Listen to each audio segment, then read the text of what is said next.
Hey everybody, today we are going to learn Breed by Nirvana. Old man glasses on to remind myself how long ago it was when I first heard this song and heard this record. The year was 1991. In September of that year, Nirvana released Nevermind. It was an absolute game changer of a record. If you were there, you know it was crazy. It completely came out and it changed the landscape of music forever, and it just was really amazing. I think a lot of people can pinpoint a time when they first heard like "Smells Like Teen Spirit" or any other Nirvana song, and the impact that it had on them. That album, Nevermind, went on to be certified diamond in the United States. Diamond means it sold 10 million copies, which is amazing. But globally, you can add another 20 million to that total to bring us to 30.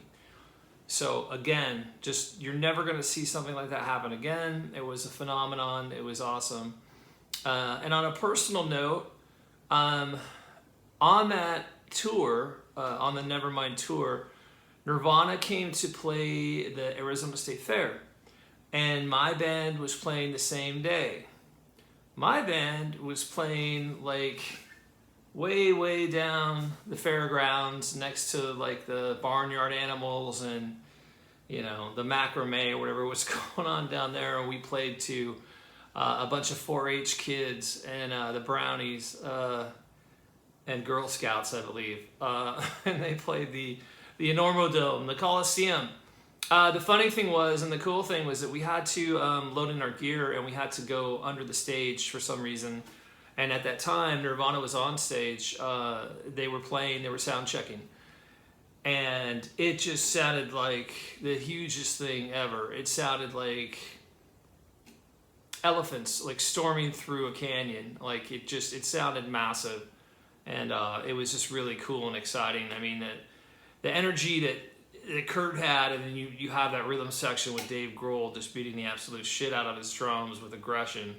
It just was something I never really had heard before, so I will never forget that. Anyway, let's get to Breed. It's a pretty cool song. It's got a funky riff. I think a lot of beginning students can play this one and just rock it out, and it's so much fun to play. I've played it in a lot of different bands and stuff, and highly recommend you guys take a deep dive into Breed. Okay, so I'm going to show you, there's basically just 3 parts to this song. Song is in F sharp. It's all standard tuning, so you're looking at A440 across the board. F sharp. The main crux to this song is the cool slide that happens here. And there's a million ways you can play that. When playing it live, I've done a bunch of different stuff, even as simple as just like... So you're sliding from the 2nd to the 5th. You can also do that full chords.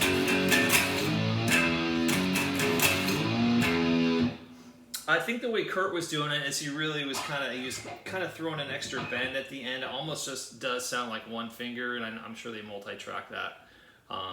But just that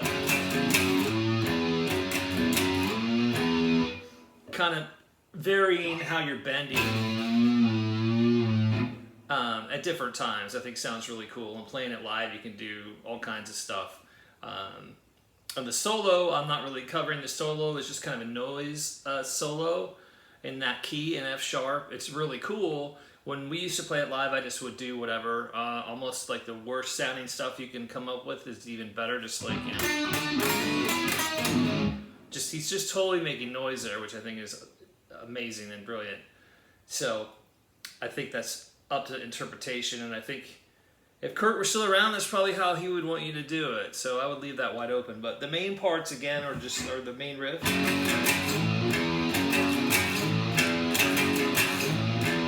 So that's it.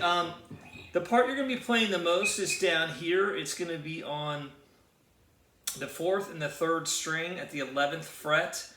And you're going to be basically you want to mute these strings, the lower strings, and you want to just kind of beat the crap out of that until you're matching Kurt's vocal where it hits this. So it's something like this. It's really simple, but it's probably the thing you're going to be playing the most. And I think it's like groups of 16 or something, but like the rhythm is close to this.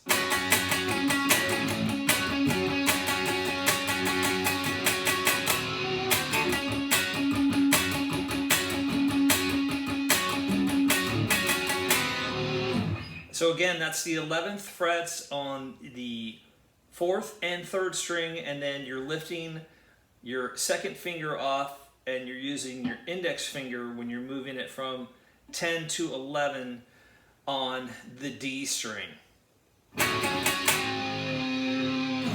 The only other parts of the song, actually there's 2 more parts, is before you do the chorus, you're just kind of going back to this F sharp, so you're setting up the chorus with just a real quick, just like a 4-beat. And now the chorus, which is going to be D, A, and then C, B. D, A, C, B, that's it. So it goes something like this.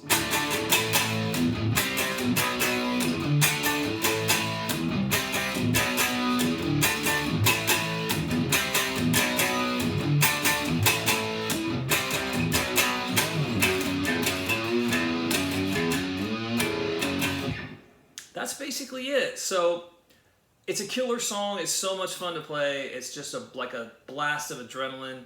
Hope you guys like it. Comments, questions are great as always. Appreciate it, guys. See you next time.